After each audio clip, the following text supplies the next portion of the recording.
The grand ballroom in downtown Chicago glittered with crystal chandeliers and the low hum of 100 quiet conversations. Waiters moved between tables, balancing trays of champagne, and somewhere near the string quartet, cameras flashed for the charity gala's press wall. Maren Kincaid, no, Maren Thorne now, though the name still felt new on her tongue, stood near the edge of the dance floor in a deep emerald gown that hugged her curves and made her feel, for the first time in weeks, like she belonged in a room like this. She had come alone tonight.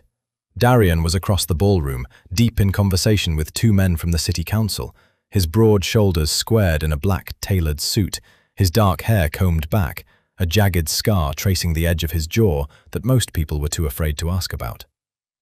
Even from a distance, Maren could feel the weight of his presence, the way people seemed to straighten up when he walked past. She turned toward the lounge to find a quiet corner, and that was when Garrick Kincaid stepped into her path. "Well, look who decided to squeeze into a gown tonight," Garrick said, loud enough for the small group near him to hear. He was tall, sharp-featured, dressed in a silver-grey suit that probably cost more than Maren's bakery made in a month. Beside him, Aurelia Prescott laughed behind her champagne glass, her eyes raking over Maren with open disdain. "I always forget how much fabric they need for dresses like that," Aurelia added, tilting her head. "Must be a nightmare for the tailor." A few heads turned. Maren felt her face grow hot, her hands curling slightly at her sides. She had heard worse growing up, had built thick walls around herself years ago, but hearing it here, tonight, in front of strangers who knew her only as Darian Thorne's wife, made her stomach twist. "I didn't realize insulting people was part of tonight's program," Maren said quietly, keeping her voice steady even as her pulse raced. Garrick smiled, the kind of smile that never reached his eyes. "No insult, sweetheart, just an observation. Some women weren't built for rooms like this. You'd think marrying into money would have come with a personal trainer." Aurelia snickered. A woman nearby looked away, uncomfortable, but no one said anything. Maren opened her mouth to respond, though she wasn't sure what she would even say, when a voice cut through the noise from behind her, calm and low, but carrying an edge that made the air around them shift. "Garrick." Maren turned. Darian was already there, closer than she expected, his eyes fixed on Garrick with an expression that made the temperature of the room seem to drop several degrees. He hadn't raised his voice. He didn't need to. Garrick's smile faltered, just slightly, before he recovered it. "Darian, we were just—" "I heard what you were just," Darian said. He stepped beside Maren, his hand finding the small of her back, steady and warm. "You've got a strange habit of insulting my wife in public, Garrick. I'd have thought 2 conversations ago would have been enough for you to learn." "It was a joke," Garrick said, though his voice had lost its earlier confidence. It didn't sound like one.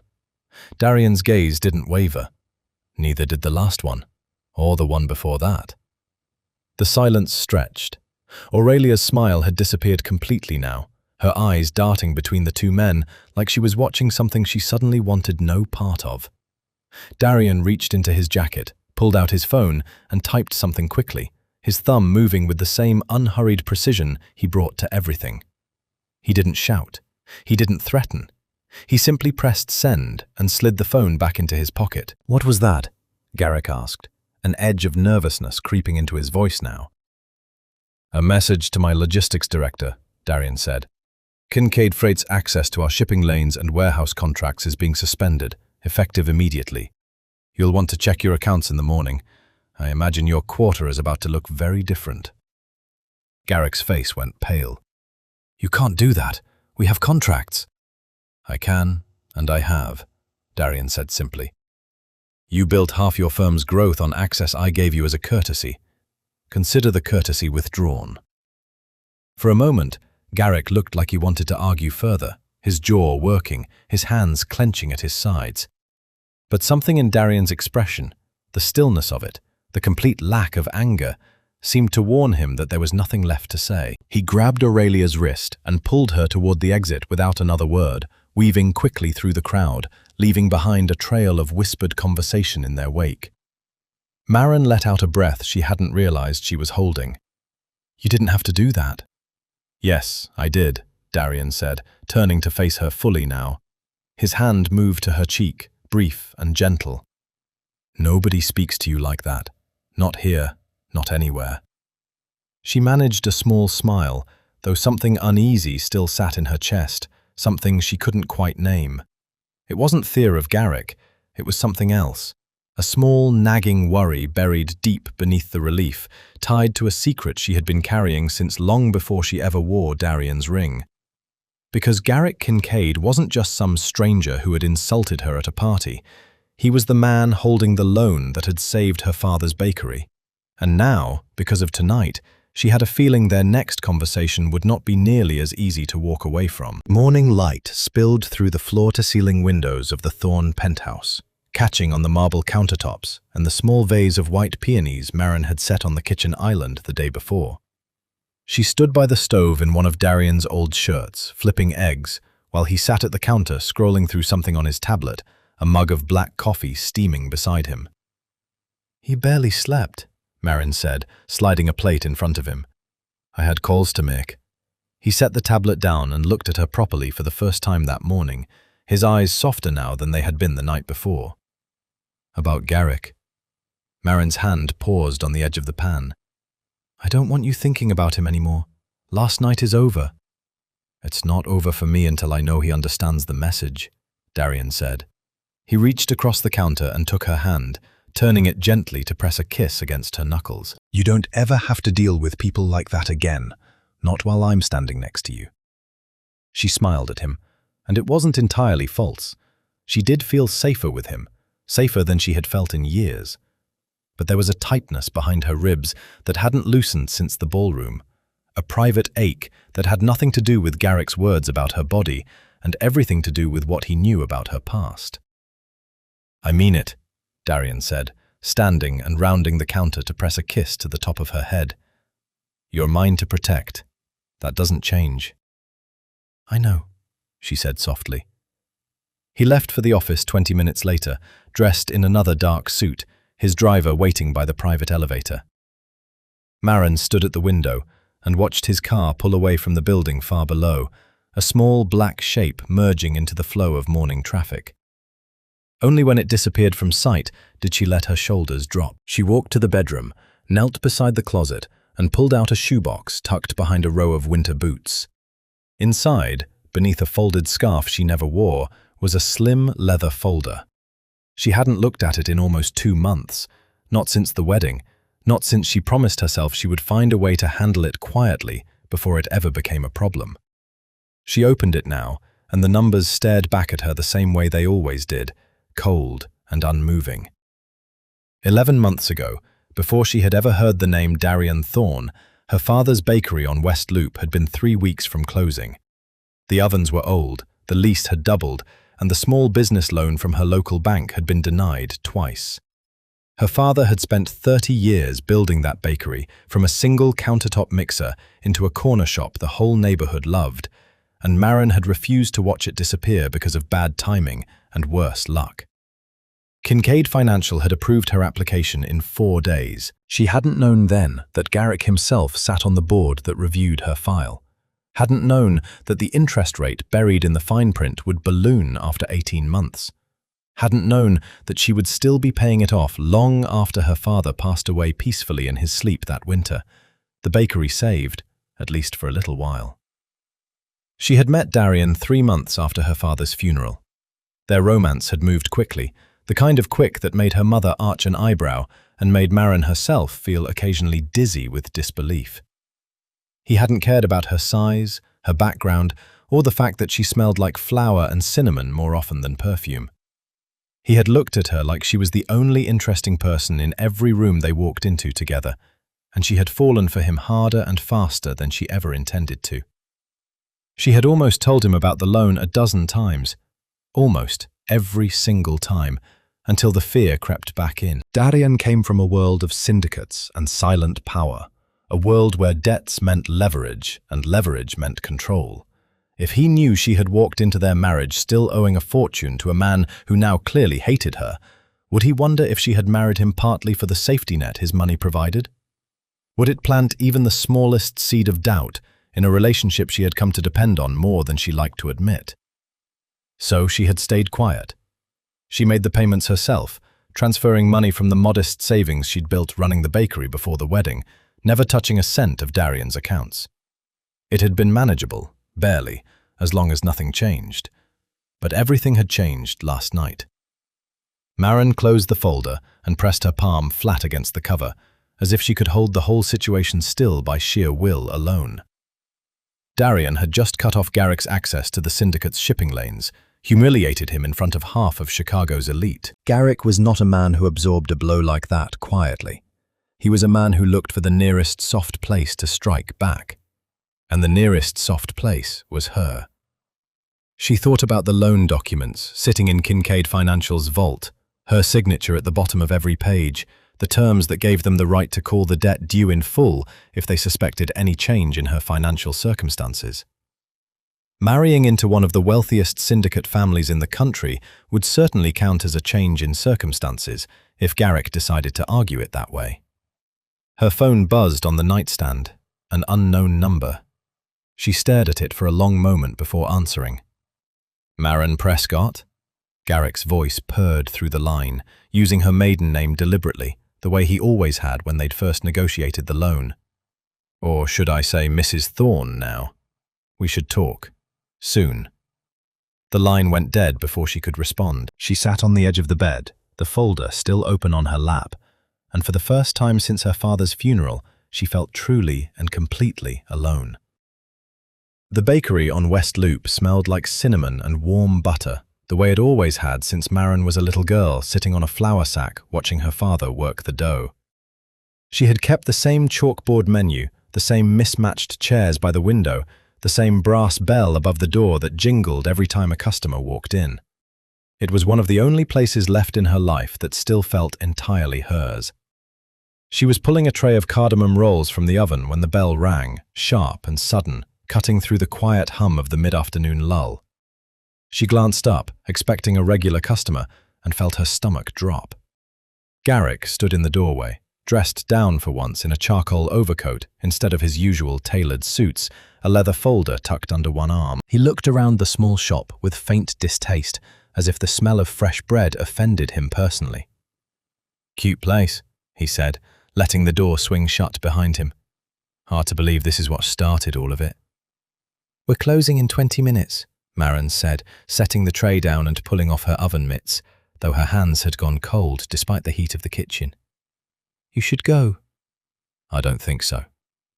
Garrick walked further in, running a finger along the edge of the display case, ignoring the two remaining customers who quickly gathered their things and left without finishing their coffee. He waited until the bell jingled behind them, until it was just the two of them standing in the empty shop, before he set the leather folder down on the counter and opened it. Maren's own signature stared back at her from the top page, faded slightly with age but unmistakable. "You crippled my company 2 nights ago," Garrick said, his voice quiet now, all the charm gone. "Do you have any idea what your husband did to me? Half my board resigned by yesterday morning, investors pulling out left and right. I built that firm from nothing, and he destroyed it in the time it took to send a text message." "That's between you and Darian," Maren said, though her voice trembled slightly. "It has nothing to do with me." "It has everything to do with you." Garrick tapped the paper with 2 fingers. "You think I forgot about this? $240,000 plus interest, borrowed 11 months ago to save this little bakery of yours. You've been making payments, I'll give you that. Small ones, quiet ones, nothing that would draw attention. Very smart, considering who you married." "I've never missed a payment," Maren said. "The loan is in good standing." "It was in good standing," Garrick corrected, "until your husband decided to declare war on me.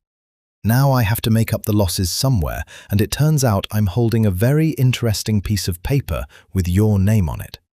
Funny how that works." Maren felt her pulse pound in her ears. "What do you want, Garrick?" He smiled, and it was the same cold smile from the gala, stretched thin across his face. "I want the full balance repaid, immediately." Not the scheduled payments you've been dribbling out for the last year. All of it, with interest adjusted to reflect the new risk profile of the loan, given your current circumstances. That's insane. You can't just change the terms overnight. I can, and I have. He echoed Darian's words from the gala without seeming to realize it, or perhaps realizing it perfectly well and enjoying the cruelty of it. You have until the end of the week. If you don't pay, I send copies of this contract to 3 different financial reporters I happen to know personally. I'll make sure they understand the timeline clearly. Struggling bakery owner takes predatory loan from a rival syndicate family, then marries into a different one weeks later to bail herself out. It'll play very well, don't you think? Especially once I mention you never told your husband about any of it. Maren's hands curled into fists at her sides. That's not what happened. I took that loan to save my father's business. I didn't even know you then. I didn't know Darian then. Doesn't matter what actually happened, Garrick said, closing the folder with a soft snap. It only matters what people believe happened. And once this story is out there, your husband is going to have some very uncomfortable questions to answer. About whether his wife married him with a hidden fortune in debt to a man he humiliated in public. About whether you were honest with him from the very beginning. He walked toward the door, then paused with his hand on the handle, glancing back at her over his shoulder. End of the week, Maren. Full balance. Or everyone finds out exactly what kind of woman Darian Thorne actually married. The bell jingled again as he left, the sound that had always felt warm and familiar to her now ringing hollow in the empty shop. Maren stood frozen behind the counter for a long moment, staring at the space where he had been standing, the smell of cardamom rolls turning faintly sickening in her stomach. She thought about calling Darian right then, about telling him everything before Garrick had the chance to twist it into something ugly, but the fear crept back, in exactly the way it always did, wrapping tight around her chest. If she told him now, after Garrick had already framed it as a secret she'd been hiding for months, would he believe her reasons? Or would the seed of doubt take root anyway, no matter how much he loved her? She walked to the small office in the back of the bakery, sat down at her father's old desk, and pulled out a fresh sheet of paper. There had to be a way to handle this herself, quietly, before it ever reached Darian's ears. She had spent her whole life finding ways to survive impossible situations without leaning on anyone else. She would find a way to survive this one, too. The jewelry district sat 2 blocks from the Magnificent Mile, a row of narrow storefronts with gold lettering on the windows and security guards stationed discreetly by every door. Maren had driven past this street 100 times without ever stopping, but this morning she parked her car 3 blocks away and walked the rest of the distance, a small velvet pouch tucked deep inside her coat pocket. The appraiser's shop she chose was called Whitfield & Sons, recommended years ago by a woman who used to bring pastries into the bakery every Sunday and mentioned, almost in passing, that her family had sold heirlooms there during a difficult year without anyone in their social circle ever finding out. Maren had filed the name away without thinking much of it. She never imagined she would need it herself. Inside, the shop was quiet and dim, soft lighting pooling over glass cases filled with rings and watches. An older man with silver hair and half-moon glasses greeted her from behind the counter, his expression polite and unreadable. "I'd like to have some pieces appraised," Maren said, pulling the velvet pouch from her pocket, "and potentially sold if the offer is fair." The man's eyebrows lifted slightly as she laid the contents out on the black felt mat between them. A gold brooch shaped like a wren, its wings studded with tiny seed pearls. A string of pearls that had belonged to her grandmother, the clasp engraved with initials that weren't Maren's own. A ring with a modest sapphire that her father had given her mother decades ago, back before the bakery, back before any of them knew how hard the years ahead would be. "These are lovely pieces," the appraiser said, lifting the brooch carefully and examining it beneath a jeweler's loupe. "Family pieces, I take it?" "Yes." Maren's throat tightened. "They've been passed down a long time." He worked quietly for the next 20 minutes, weighing, measuring, holding each piece up to different angles of light. Maren stood with her arms crossed, trying to keep her face calm, though her mind kept circling back to the number Garrick had given her. Even if this man offered generously for everything on the mat, it wouldn't come close to covering the full balance. It might buy her a few more days, though, a little room to breathe, a little time to think of something better. "I can offer 18,000 for the full set," the appraiser said finally, setting his loop down. "The pearls are quite fine, and the brooch is an excellent example of early craftsmanship. If you're willing to part with all 3 pieces today, I can have a cashier's check ready within the hour." It wasn't enough. It wasn't close to enough, but it was something, and something felt better than the nothing she currently had. "Yes," Maren said quietly, "all 3. She sat in a small waiting area near the back of the shop while the paperwork was drawn up, her fingers laced tightly together in her lap. She thought of her mother, wearing that sapphire ring at Sunday dinners, of her grandmother's pearls catching candlelight at her own wedding decades ago, long before Maren had ever been born. She told herself these were just objects. Objects could be replaced. What mattered was protecting the life she'd built, protecting her marriage before Garrick had the chance to poison it with half-truths and cruel timing. When the appraiser returned, he handed her a folded cashier's check, along with a small receipt outlining the transaction. "A pleasure doing business with you, Mrs. Thorne." Maren froze for half a second. She hadn't given her last name. "I recognized you from the gala photos," the appraiser said, misreading her hesitation as simple surprise. "Lovely dress, if I may say so. Your husband is a well-known man in this city." "Thank you," she managed, tucking the check into her coat pocket and forcing a polite smile. She left the shop quickly after that, her pulse hammering as she walked back toward her car, glancing over her shoulder more than once, though she couldn't have said exactly what she was afraid of seeing. $18,000 wasn't the full balance Garrick demanded, not even close, but it was a start. She would go to Kincaid Financial herself, offer this as a partial payment in good faith, and try to negotiate an extended timeline for the rest. She had handled difficult conversations before. She had negotiated with vendors, argued down suppliers, kept the bakery alive through years that should have buried it. She could handle Garrick too, quietly, on her own terms, without ever letting this touch Darian's world. What she didn't know, as she drove back toward the West Loop, with the check tucked safely in her coat, was that barely a mile away, inside the private banking suite on the 43rd floor of Thorne Tower, Darian's chief financial advisor had just pulled up a routine account monitoring report and noticed something unusual.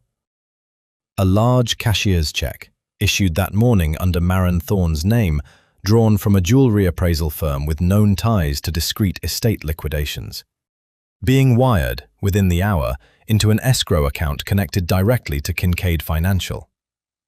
Elliot Voss had worked as Darian Thorne's chief financial advisor for nearly 6 years, long enough to know that very little happened inside the family's financial network without a reason, and long enough to know when something felt wrong before he could fully explain why. He sat in his glass-walled office on the 43rd floor of Thorne Tower, scrolling through the morning's flagged transactions, when one entry caught his attention and refused to let go.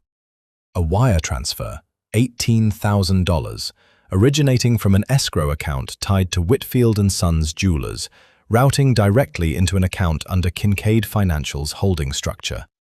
The sender listed was Maren Thorne. Elliot leaned back in his chair, frowning at the screen. He pulled up the account history, cross-referencing the timestamp with the security footage log from the private banking suite 2 floors below, where large personal transactions were often finalized in person. The footage confirmed it. Maren, dressed in a simple grey coat, had come in that morning, spoken briefly with one of the junior tellers, and authorized the wire herself before leaving without waiting for a receipt. He didn't know the details of the transaction, only the 2 names attached to it, and that was more than enough to trouble him.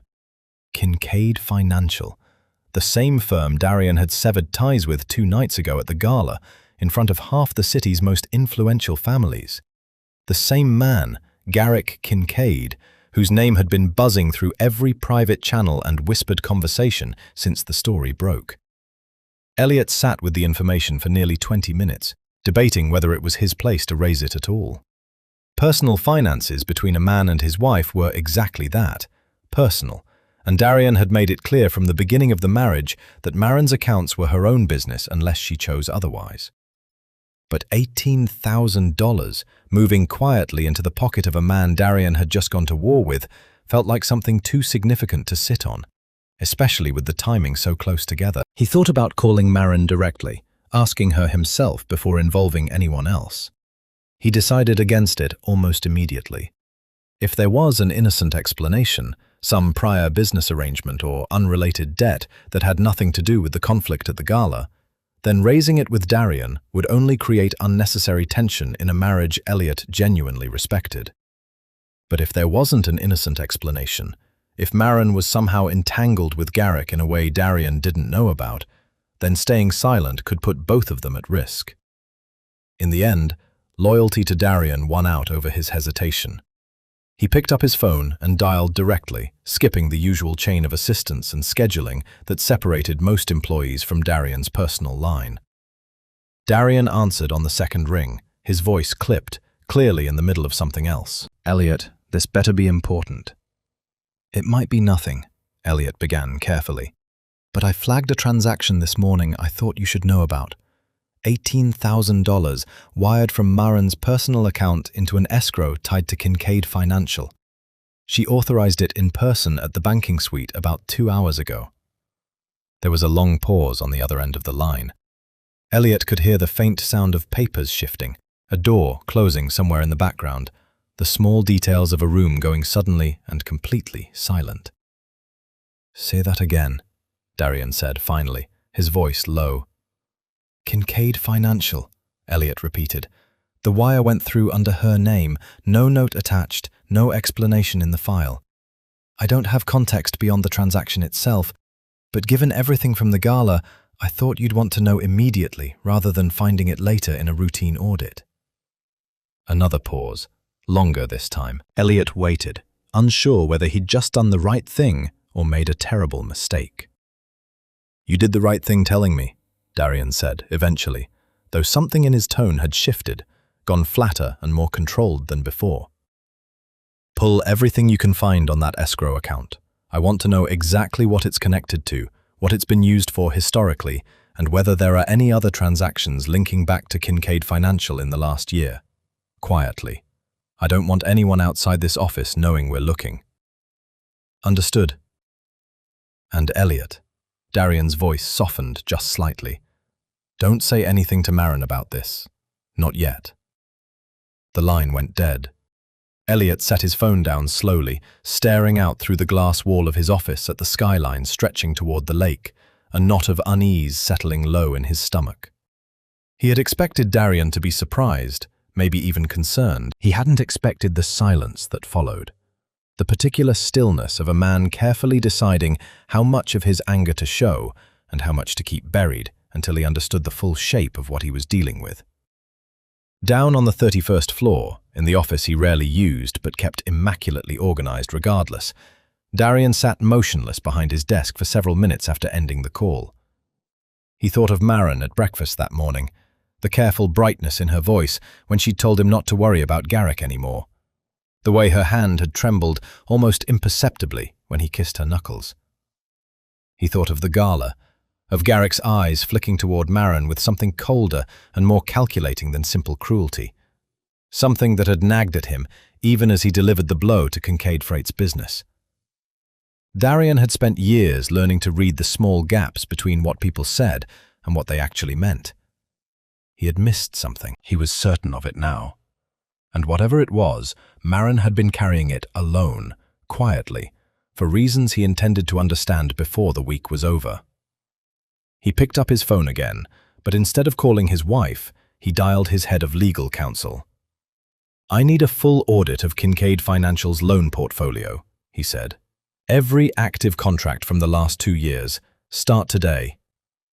The conference room on the 38th floor of Syndicate headquarters had no windows, only recessed lighting and a long table of dark walnut where Darian's most trusted people gathered when a matter required silence rather than spectacle. By 9 that morning, 3 of them sat waiting for him: his head of legal counsel, Priya Nakamura, a woman with a reputation for finding loopholes other lawyers missed entirely, along with 2 forensic accountants who had spent the last several hours pulling records from Kincaid Financial's servers through channels that existed somewhere between legal and deliberately unquestioned. Darian walked in without greeting anyone, set his phone face down on the table, and took his seat at the head. "Tell me what you found." Priya slid a thick folder across the table toward him. "It's worse than a single bad loan, if that's any comfort. Kincaid Financial has a pattern. Small business owners, mostly independent, mostly desperate, approved for loans within days when traditional banks turn them down. The terms look reasonable on the surface: standard interest, standard repayment schedule. But buried in the fine print of nearly every contract we pulled, there's an escalation clause tied to what they call a change in borrower circumstances." "Meaning what exactly?" Darian said, though something in his gut already suspected the answer. "Meaning if the borrower's financial situation changes significantly, marriage into wealth, inheritance, a business sale, anything that suggests they could suddenly afford more, Kincaid Financial reserves the right to recall the loan and renegotiate terms immediately, with interest penalties that can double or triple the original balance overnight." Priya tapped the folder. "It's legal, technically. Predatory, but legal, because the borrowers sign it without ever reading past page 4. Darian opened the folder and found what he'd been dreading and expecting in equal measure. Marin's signature, dated 11 months ago, on a loan agreement for $240,000. The collateral listed was the deed to her father's bakery. The escalation clause was buried on page 6, exactly where Priya said it would be. He sat with it for a long moment, his jaw tight, reading the numbers twice as if they might change the second time through.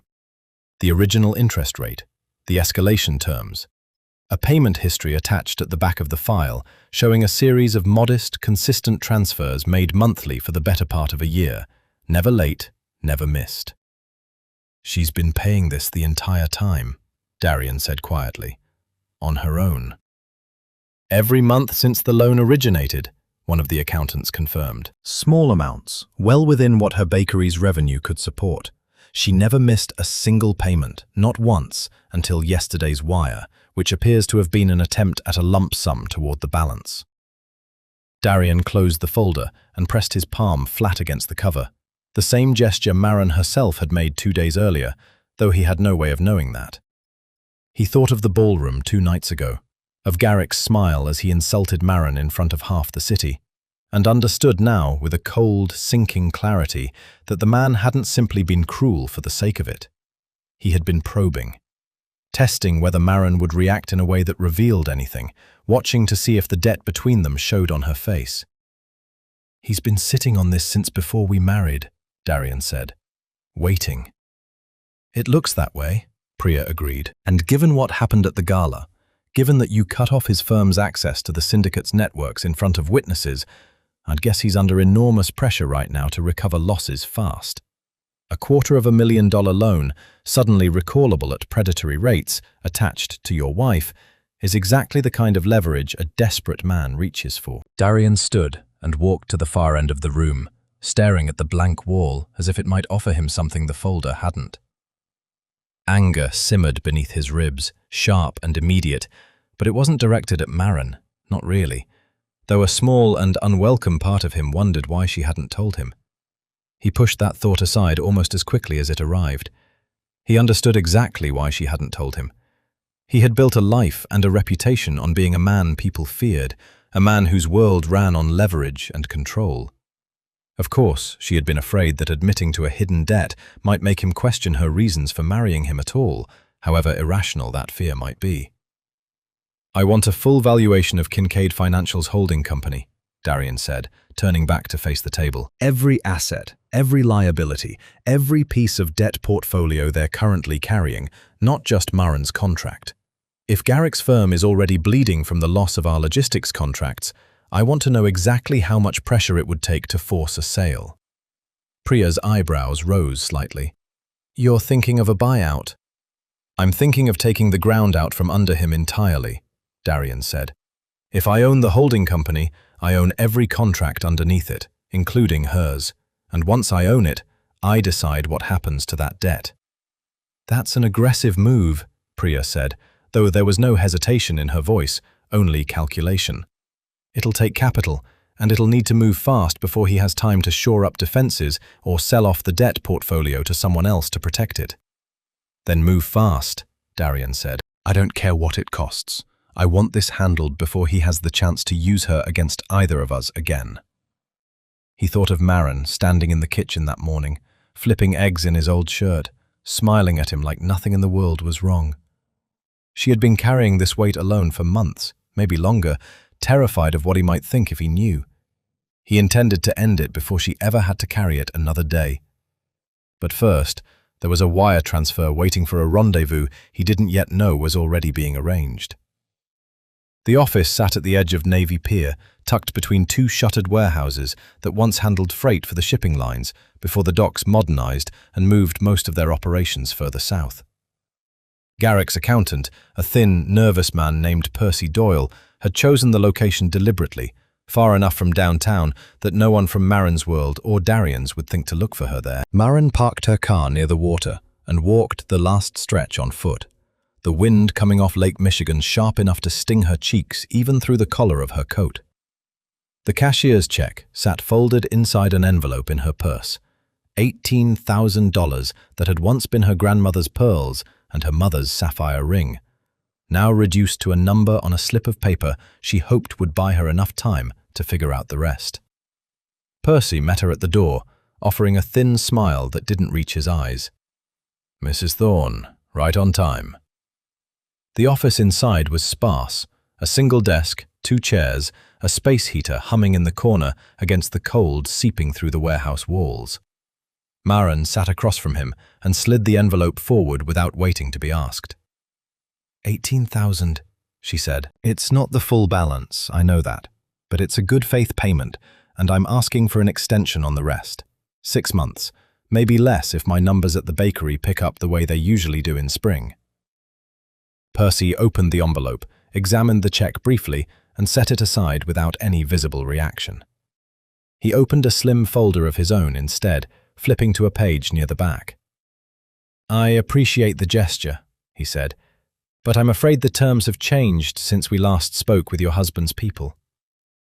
Maren's stomach dropped. "What do you mean, changed?"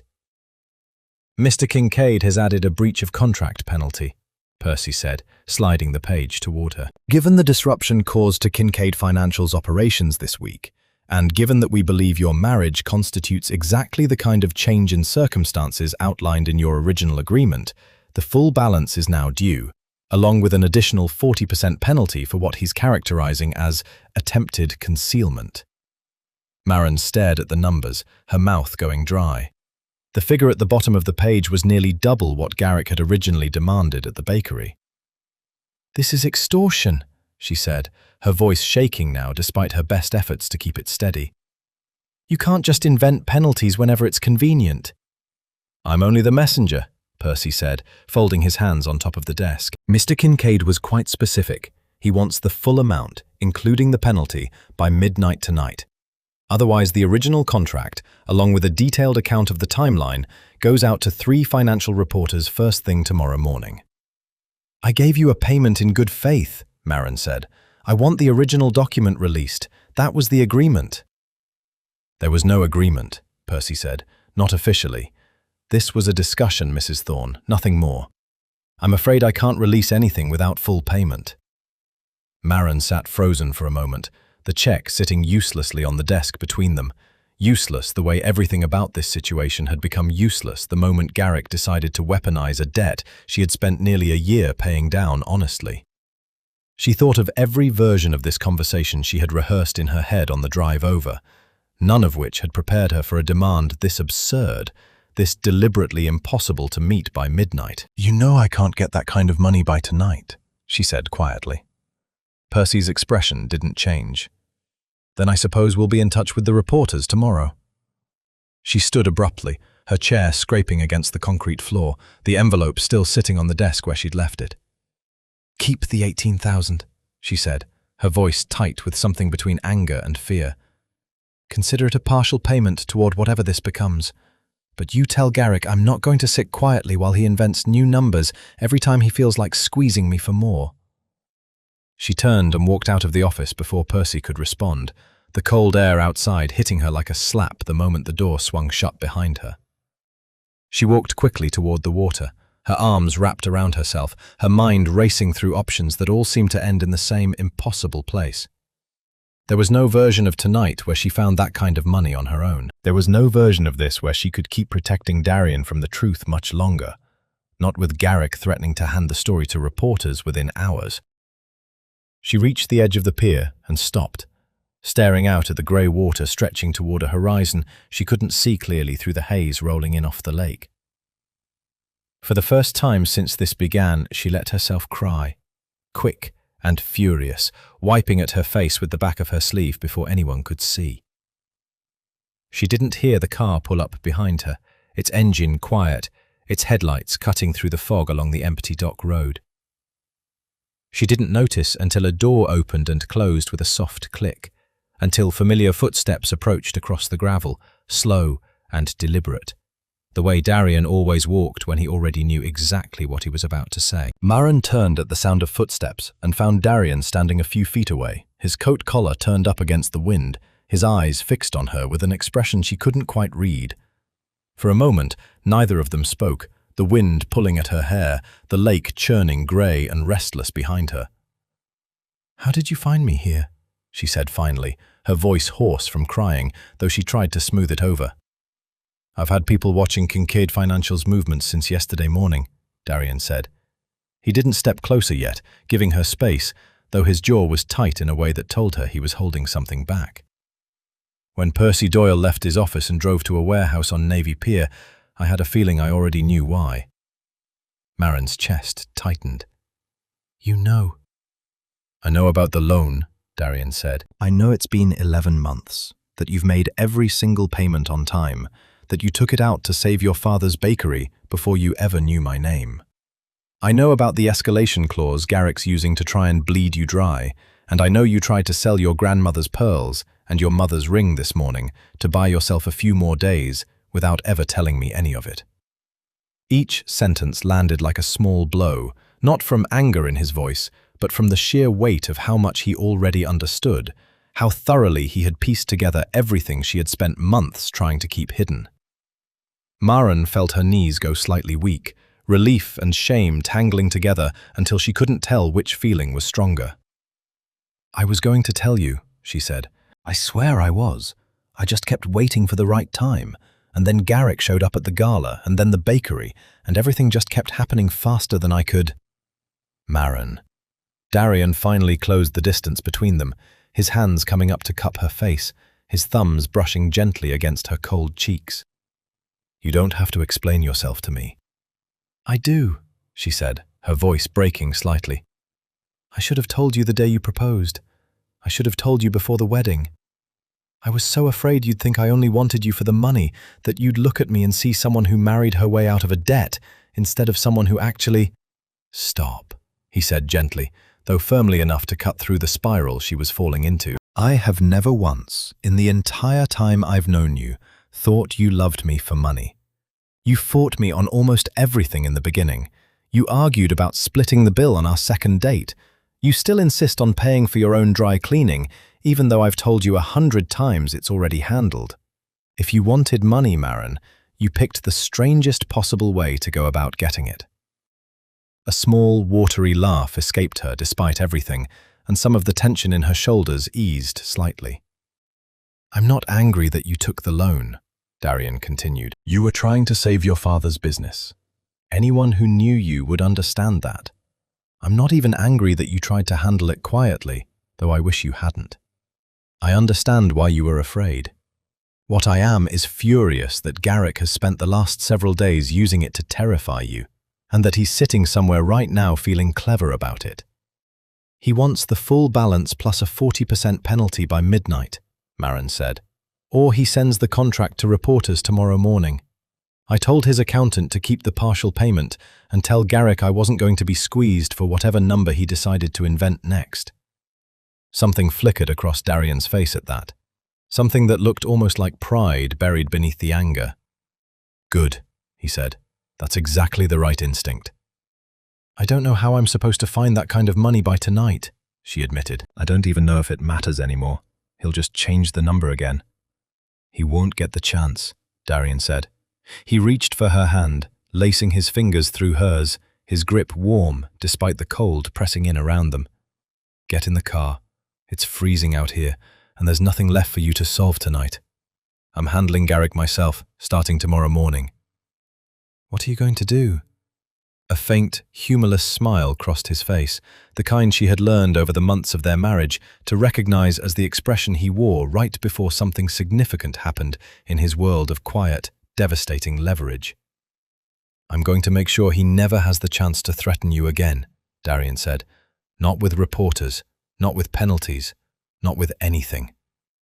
He guided her toward the sleek black sedan waiting on the gravel road, opening the passenger door for her before walking around to the driver's side. Maren sank into the warm leather seat, the heater already running, and watched the harbor disappear behind them as they pulled away from the pier.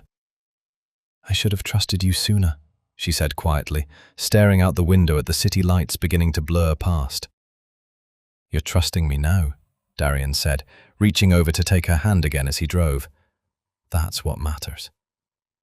She squeezed his hand and let herself breathe for the first time in days, though somewhere in the back of her mind, a small worry lingered. Garrick had built his entire strategy around catching her off guard, around using fear and shame to keep her isolated and quiet. Now that Darian knew everything, now that the isolation was gone, she couldn't shake the feeling that Garrick would not simply accept defeat quietly. Men like him rarely did. By 7 the next morning, the executive floor of Kincaid Financial's headquarters in the financial district had no idea what was about to happen to it. Garrick arrived at his office, expecting a quiet day of damage control, a chance to regroup after the chaos of the last week and figure out how to recover the losses from Darian's earlier move against his shipping contracts. He had barely finished his first cup of coffee when his assistant appeared in the doorway, her face pale. "Sir, there's an emergency board meeting starting in 10 minutes, in the main conference room." "I didn't call a board meeting," Garrick said, frowning. "It wasn't called by you," his assistant said quietly. "The notice came through this morning from the holding company's legal counsel. All board members were required to attend." Garrick's stomach turned cold. He grabbed his jacket and moved quickly through the hallway, his mind racing through possibilities, none of which prepared him for what he found when he pushed through the conference room doors. Darian sat at the head of the long table, flanked by Priya Nakamura and 2 other lawyers Garrick didn't recognize, stacks of documents arranged neatly in front of them.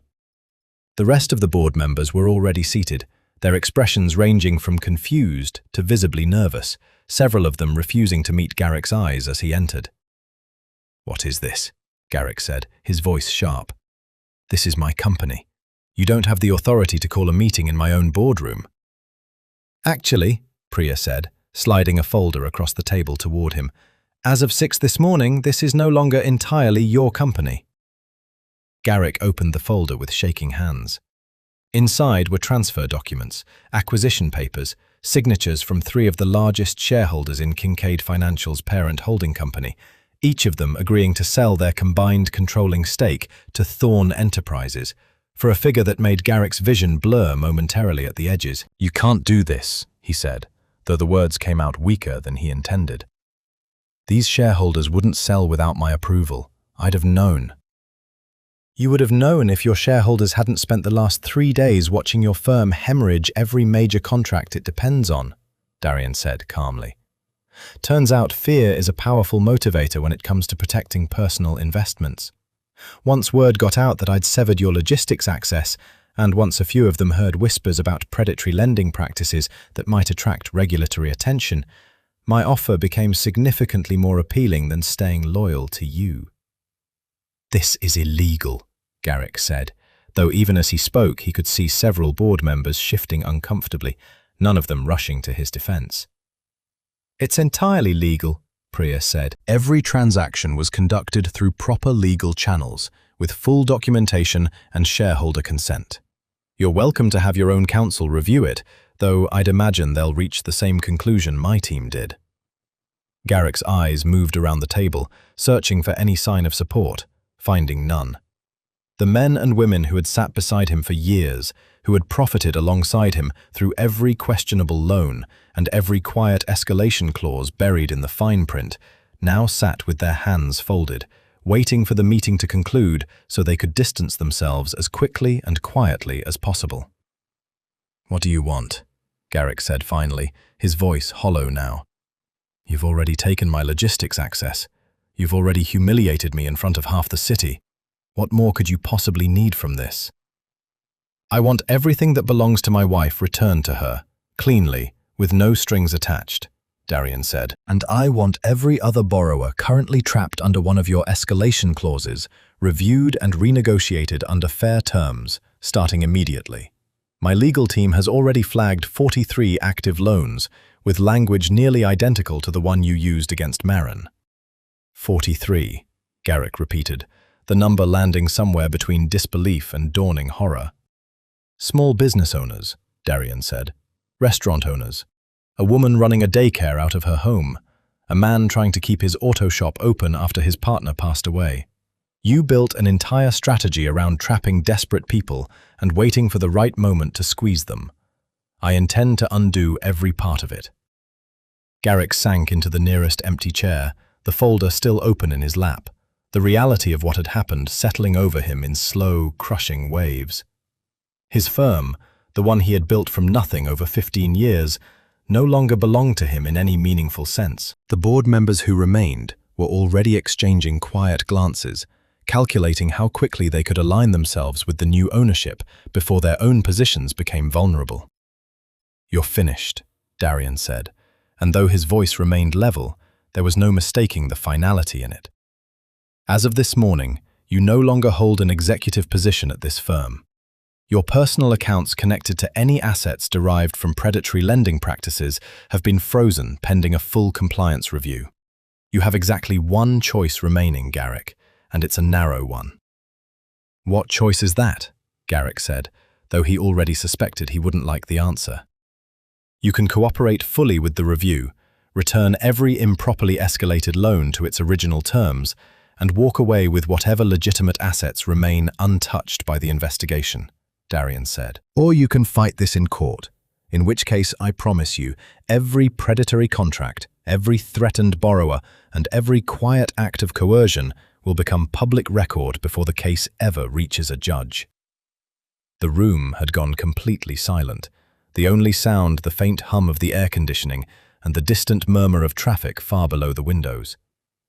Garrick looked down at the folder in his lap, at the signatures of men and women who had abandoned him without hesitation the moment his usefulness ran out, and understood with sickening clarity that there was no version of this morning where he walked away holding any real power at all.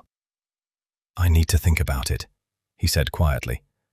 "You have until this afternoon," Darian said, standing and gathering his own papers with the same unhurried precision he brought to everything. "After that, the offer disappears, and I stop being reasonable." He walked out of the conference room without waiting for a response, the board members rising awkwardly in his wake, several of them already reaching for their phones before the door had fully closed behind him. Garrick spent the rest of the morning locked in his office with the door shut, staring at the same folder of transfer documents until the words on the page stopped meaning anything at all. By noon, his phone had gone quiet in a way that felt almost worse than if it had been ringing constantly. No calls from board members offering support, no messages from the investors who used to take him to dinner every quarter to discuss growth strategy. Just silence, the kind that told him exactly how alone he had become in the span of a single morning. At 2 o'clock, his assistant knocked on the door, her voice hesitant through the wood. "Mr. Thorne is requesting you in the main boardroom." Garrick straightened his tie, smoothed down his jacket, and walked the short distance down the hallway with as much composure as he could gather, though his legs felt unsteady beneath him in a way he hadn't experienced since he was a much younger man, learning the business from his own father decades ago. The boardroom looked different this time. Fewer people. Darian sat again at the head of the table, but now it was only Priya beside him, along with a single representative from the compliance review team, a woman with sharp eyes and a stack of files thick enough to represent months of work condensed into a single afternoon. "Sit down, Garrick," Darian said, gesturing to the chair across from him. Garrick sat. The original loan contract, the one bearing Marin's signature, sat squarely in the center of the table between them, along with a folder Garrick recognized immediately as containing the full audit of his firm's lending practices. "I've reviewed the compliance findings," Darian said. 43 loans with predatory escalation clauses. 6 borrowers who had their homes or businesses seized after being unable to meet penalty terms they were never properly warned about. 1 woman who lost her daycare license because she couldn't pay the recalculated balance in time and had to shut her doors permanently. Garrick said nothing, his hands folded tightly in his lap. "I could have handed all of this to the state regulators this morning," Darian continued. "I could have let them freeze every asset you own personally and let the courts sort out what happens to you over the next several years. I considered it seriously." "Why didn't you?" Garrick asked quietly. "Because destroying you completely wouldn't undo the harm you've already caused," Darian said. "It would just be satisfying. I'm more interested in fixing what's broken than watching you suffer for the sake of it.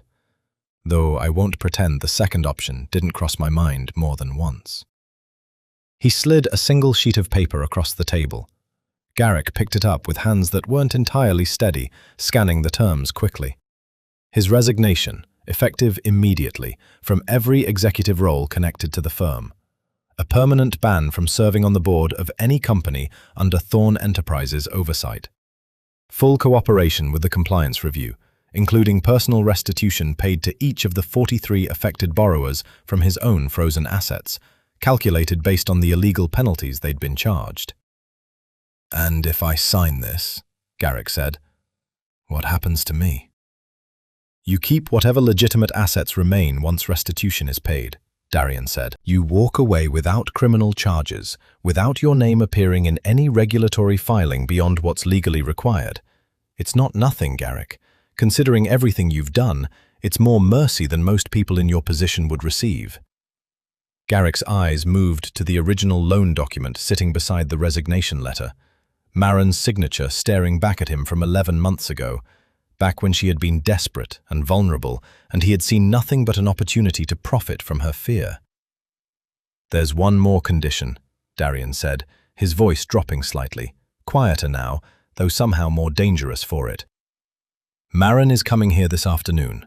Before you sign anything, you're going to apologize to her directly, in this room, for everything you've put her through over the last week, and every year before it that you spent quietly bleeding desperate people dry." Garrick's jaw tightened. "That's humiliating." "It's considerably less humiliating than what the alternative looks like," Darian said, nodding toward the compliance officer's folder. "Your choice." The door opened a few minutes later, and Marin walked in, dressed simply, her expression steady in a way that surprised even her, given how frightened she'd felt only 2 days earlier, standing in that harbor office. She took the seat beside Darian without hesitation, her eyes finding Garrick's across the table. Garrick stood slowly. For a long moment he said nothing at all, his composure cracking visibly now that the full weight of his situation had finally caught up with him. Then, stiffly, without meeting her eyes at first, he lowered himself down onto one knee beside the table, the gesture so unexpected that even Priya glanced up sharply from her papers. "I'm sorry," he said, his voice rough. "For the gala, for the bakery, for every threat I made this week, and for taking advantage of you 11 months ago when you had no other options and I knew it. I used your desperation against you because it was profitable, and I never once considered what it cost you or your family." Marin watched him for a long moment, feeling none of the satisfaction she might have expected from this moment, only a quiet, tired relief that it was finally, truly over. "I don't need you on your knees, Garrick," she said. "I just needed you to stop." "It stopped," Darian said, sliding the resignation papers toward him along with a pen. "Sign it. All of it." Garrick rose unsteadily, took the pen with a trembling hand, and signed each page in silence, the sound of ink against paper the only noise in the room besides the distant hum of the city outside the windows. When he finished, he set the pen down and looked at Darian one last time. "You've won," he said quietly. "This was never about winning," Darian said, closing the folder. "It was about making sure you never had the chance to hurt anyone like this again." Garrick left the room without another word, the door closing softly behind him, leaving Maren and Darian alone at the table, with the original loan document still sitting between them, its power over her finally, completely broken. The bakery on West Loop was full that afternoon, the kind of steady, comfortable busyness that Maren had missed during the last week of chaos, when her mind had been too consumed with Garrick and hidden debts to fully enjoy the simple rhythm of flour and dough and the bell above the door ringing every few minutes. She stood behind the counter, wrapping a loaf of sourdough for a regular customer, laughing at something the older woman said about her grandson's terrible taste in music, when the bell rang again and she looked up to see Darian standing in the doorway. He wasn't in his usual suit. He'd traded it for a simple grey sweater and dark jeans, something she rarely saw him wear outside their apartment, and the sight of him standing there so casually, so entirely without the armor of his business world, made something warm settle in her chest. "You're supposed to be at the office," she said, coming around the counter as her staff exchanged knowing glances behind her. "I cleared my afternoon," Darian said. He held up a slim leather folder, one she recognized instantly, the same folder Garrick had once carried into this very shop with such casual cruelty. "I thought this belonged here more than it belonged in my safe." Maren's breath caught. "Is that—" "The original contract," Darian confirmed. "Signed, sealed, and legally void as of this morning, once the compliance settlement finalized. I wanted to bring it here myself. It felt right, considering everything started in this room." He opened the folder and pulled out the paper, the one with her signature at the bottom, the one that had haunted her for the better part of a year. Without ceremony, without waiting for permission, he tore it cleanly down the middle, then again, until the pieces were small enough that no amount of careful reconstruction could ever put the debt back together. A few customers near the window glanced over, curious, though none of them understood the full weight of what they were witnessing. Maren felt tears prick at the corners of her eyes, though these were different from the ones she'd cried on the pier days earlier. Lighter, somehow. Cleaner. "That's not all," Darian said, reaching into the folder again and pulling out a second document, this one thick and official, embossed with a seal she recognized from the county records office. "The deed to this building. It's yours now. Fully paid, fully clear, registered entirely under your name." Maren stared at the paper in his hands, her mind struggling to catch up. "Darian, this building was never part of the loan. It was already mine. My father left it to me free and clear." "It was," Darian said gently, "until you took out a second mortgage against it 3 months ago to cover a gap in the payments, when Garrick's firm quietly raised your monthly rate without proper notice. I found that in the audit too. You never told me about that part either." Maren felt her face flush, caught in a small piece of the truth she genuinely hadn't planned on hiding, simply hadn't found the right moment to mention amid everything else. "I didn't want you thinking I couldn't manage this place on my own." "You've managed it beautifully for years," Darian said, taking her hand and pressing the deed into it. "This isn't me proving I can solve your problems for you, Maren. It's me making sure the ground under your feet is finally solid again, so you never have to worry about losing this place because of what someone else did to you." She looked down at the papers in her hands, the torn contract and the clean deed, and felt the last of the tension she'd been carrying for nearly a year finally begin to loosen in her chest. She set them carefully on the counter and wrapped her arms around him instead, pressing her face against his shoulder, breathing in the familiar scent of him amid the warm smell of bread surrounding them both. "Thank you," she said quietly, "for all of it, for not being angry that I kept this from you." "I was never angry at you," Darian said, his hands smoothing over her hair. "I was angry that you felt like you had to carry it alone. That's different." Behind them, her staff had gone suspiciously quiet, several of them pretending to busy themselves with orders that didn't actually need attention, clearly trying not to intrude on the moment while failing to hide their curiosity entirely. Maren pulled back slightly and laughed, wiping at her eyes with the back of her hand. "You've officially ruined my professional reputation," she said. "They're never going to let me live down crying in the middle of a Tuesday afternoon rush." "I'll take the blame," Darian said, smiling properly now, the rare kind of smile that transformed his usually sharp features into something almost boyish. "Speaking of the afternoon rush, I believe I still owe you a proper celebration. Somewhere that isn't a boardroom or a bank." "I have a business to run," Maren said, though she was already untying her apron. "Your staff seems perfectly capable of handling a Tuesday afternoon without you," Darian said, nodding toward the two employees who immediately busied themselves harder, clearly listening to every word. Maren looked around the small shop, at the chalkboard menu she'd kept unchanged since her father's days, at the mismatched chairs and the brass bell above the door, all of it finally, completely hers, with nothing hanging over it anymore. She thought of Garrick, somewhere across the city, rebuilding whatever remained of his life from the wreckage of his own choices. She thought of the 43 other families whose debts were being quietly corrected because of an audit that started with an insult hurled at her in a ballroom. "All right," she said, pulling off her apron and setting it on the counter. "But I'm choosing where we go, and you're carrying that deed somewhere safe before you accidentally spill coffee on it." Darian laughed, tucking the paper carefully back into the folder, and offered her his arm the same way he had at the gala nights ago, though everything between them felt entirely different now, lighter, steadier, built on ground that finally, truly belonged to her.